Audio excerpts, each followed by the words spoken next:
आपके बीच में भगवान कोई शरीर धारण करके चला आवे, आप नहीं समझ पाएंगे कौन है, बिल्कुल नहीं समझ पाएंगे। वह समझने की एक दृष्टि होनी चाहिए। अर्जुन श्री कृष्ण को नहीं समझ पाए ना, नहीं समझ पाए। पूरा गीता का उपदेश देते रहे नहीं समझ पाए। तमाम शंका करते रहे। जब अर्जुन ने कहा, भगवान श्री कृष्ण ने कहा अर्जुन से, हे अर्जुन, तुमको निष्काम कर्म योग का ज्ञान जो आज मैं तुमको बता रहा हूँ, यह सबसे पहले हमने सूरज को दिया था। यह ज्ञान लिखा है उसमें, यह सबसे पहले हमने किसको दिया था ज्ञान? सूरज को दिया था। सूरज ने मनु को दिया, मनु ने इक्ष्वाकु को दिया, इक्ष्वाकु ने तमाम राजर्षियों को दिया, जनक आदि को दिया। ऐसे वो परंपरा से चला आ रहा था, बीच में उसका लोप हो गया, जो आज मैं तुमको बता रहा हूँ। ऐसा कहा है ना, जो गीता पढ़ेंगे जानते हैं। अब अर्जुन को और शंका हुई श्री कृष्ण पर। कहना बताइए, इतना बड़ा झूठा तो हमने देखा ना। ये श्री कृष्ण झूठ बोल रहा है। श्री कृष्ण उन्होंने नहीं कहा कि आप बहुत बड़े झूठा हैं, अपने मन में उन्होंने कहा कि बहुत बड़ा झूठ बोल रहे हैं। तो कहना जरा इनसे सवाल पूछें। कहना ये बताइए, आपका जन्म तो अब हुआ है और सूरज का जन्म तो आप बहुत पहले से है, तो मैं कैसे मानूं आपने सूरज को यह ज्ञान दिया था? प्रश्न कर ही दिया। किसी बड़े आदमी जिसको हम बड़ा मान लेते हैं, उसके प्रति अगर कोई शंका हो तो कायदे से बोलते हैं भगवान श्री कृष्ण अर्जुन जो है ठीक से बोलना है, मन में तो है कि महा झूठा है। तो उन्होंने क्या कहा कि आपका जन्म अब हुआ है, हम लोगों के सामने हुआ है। श्री कृष्ण से अर्जुन जेठे थे, आपका जन्म अब हुआ है और आप कह रहे हैं यह ज्ञान हमने सूरज को दिया था। सृष्टि के शुरू में, जब सृष्टि की रचना उसके शुरू में हमने दिया था सूरज को यह ज्ञान।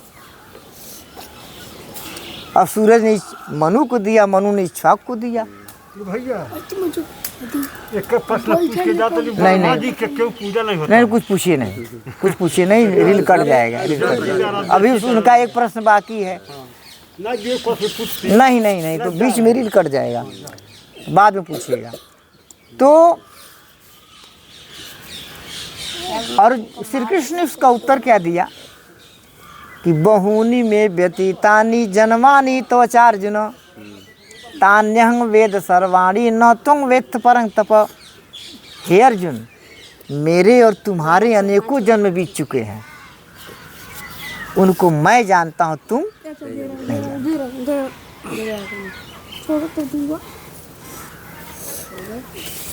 इस जन्म की बात मत करो, हमारे यहाँ तमाम जन्म बीत चुके हैं।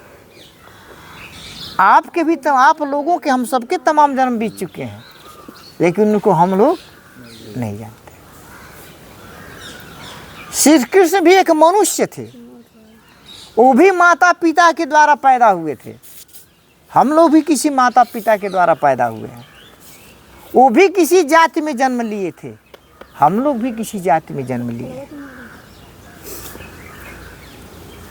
लेकिन हमको और आपको भगवान नहीं कहा जाता है।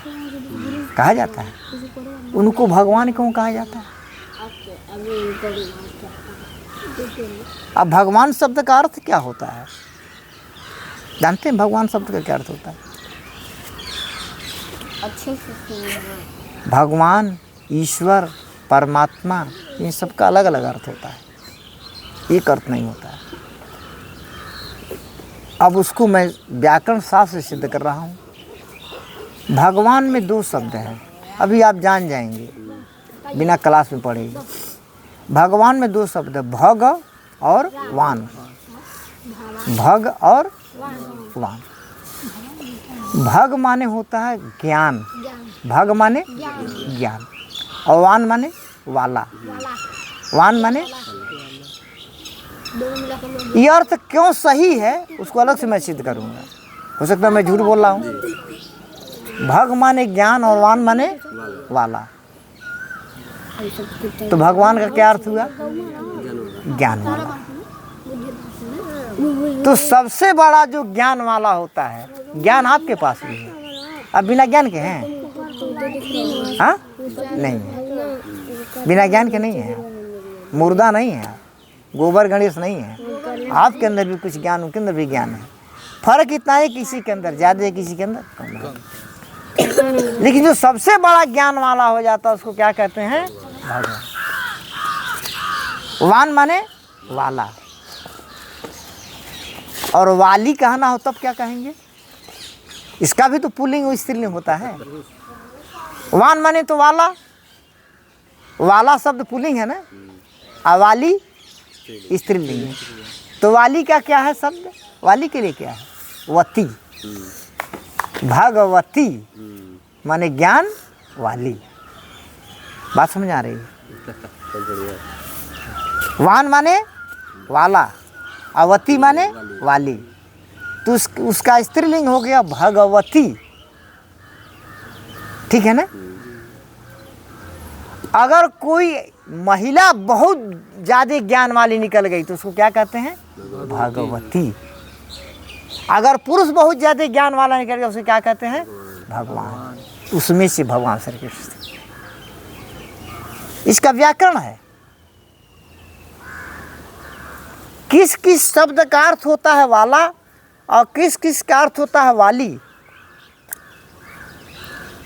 और उसका व्याकरण का क्या नियम है, अभी तुरंत आप जान जाएंगे, ज़्यादा परेशानी नहीं उसको जानने में। जिस शब्द के अंत में, ध्यान से सुनिएगा, जिस शब्द के अंत में ओ की मात्रा लगी हो अथवा आ की मात्रा लगी हो उसमें वान जुटता है। अब मैं उदाहरण दे रहा हूँ भी, तुरंत उदाहरण दूंगा। जिस शब्द के अंत में ओ की मात्रा लगी हो अथवा आ की मात्रा लगी, उसमें क्या जुड़ता है? वान। पुल्लिंग में वान जुड़ता है और स्त्रीलिंग में वती। मैं उदाहरण दे रहा हूँ। भगवान का उदाहरण हो गया बलवान, बलवाला, बलवती, बलवाली। विद्यावान, विद्या वाला, विद्यावती, विद्या वाली। इसी किसी लड़की का नाम विद्यावती रखा जाता है। हमारी बात क्लियर हो रही कि नहीं? क्लियर हो रही नहीं? अम्मान माने भी वाला होता है, अम्मती माने भी वाला होता है, वाली होती है। ये कहाँ जुटता है? मान माने क्या होता है? कोई बताए? मान माने क्या होता है? वाला ये नहीं, अंतर है। एक मान में 9 पूरा है, जिसका मान होता है इज्जत, हमारा बड़ा मान बा, आदर। तो एक मान जो पूरा न है, आज जिस मान माने वाला होता है वो हलंत है। ध्यान दीजिएगा, अंतर है। बिंदी से भी अर्थ बदल जाता है। एक बिंदी का इधर उधर हो गया तो अर्थ बदल जाता है। तो जो मान शब्द है, जिसके माने वाला होता है, जिसे वान माने वाला, इसे मान माने भी वाला, लेकिन यह न हलंत है। हलंत सब लोग समझ रहे हैं ना, तो नीचे पूंछ जैसा निकल दिया था।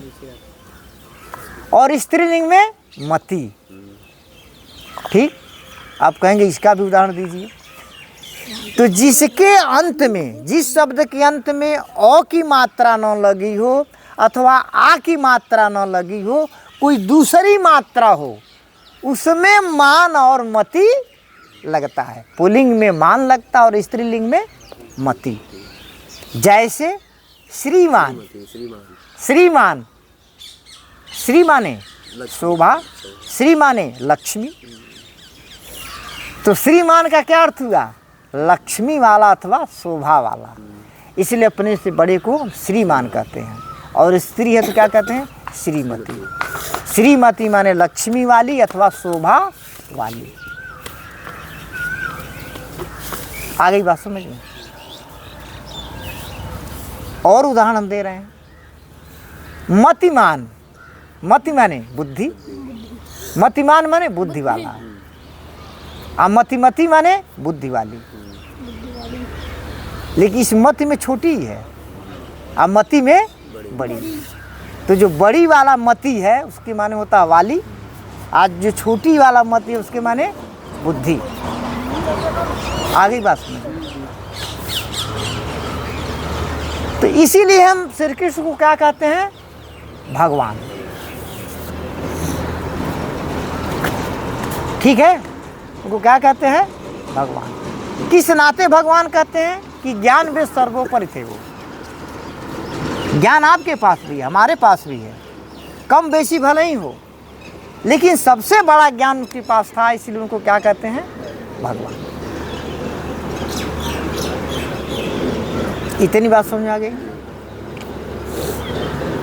ईश्वर एक शब्द है। ईश्वर, ईश माने क्या होता है? अवर होता है। दो शब्द हैं, ईश और वर। वर माने क्या होता है? श्रेष्ठ। वर माने श्रेष्ठ। आईश माने सामर्थ्यशाली। सामर्थ्यशालियों में जो सबसे श्रेष्ठ है उसको क्या कहते हैं? ईश्वर। तो यह भी गुण उनके अंदर था, इसलिए उनको ईश्वर भी कहते हैं। ठीक है ना? और परम आत्मा किसे कहते हैं? उसके बाद कोई होता ही नहीं है। विशेषण की 3 अवस्थाएं होती हैं। देवता तो नीचे वाले, अभी वो तो नीचे वाले लोग हैं, उनको छोड़िए। मैं क्या कह रहा था?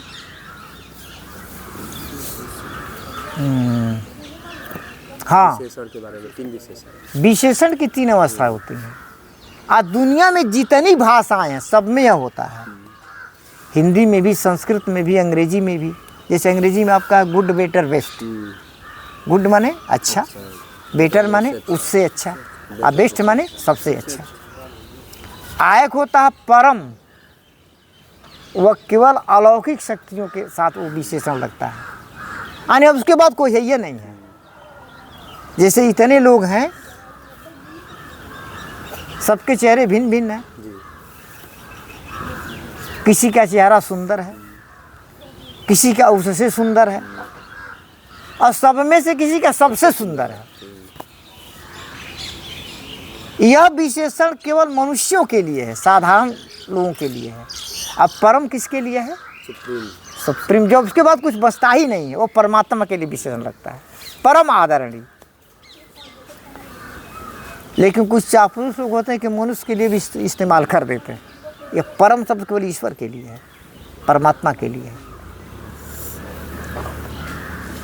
वो चौथी स्थिति है, वो चौथा विशेषण है ना? वो चौथा विशेषण है।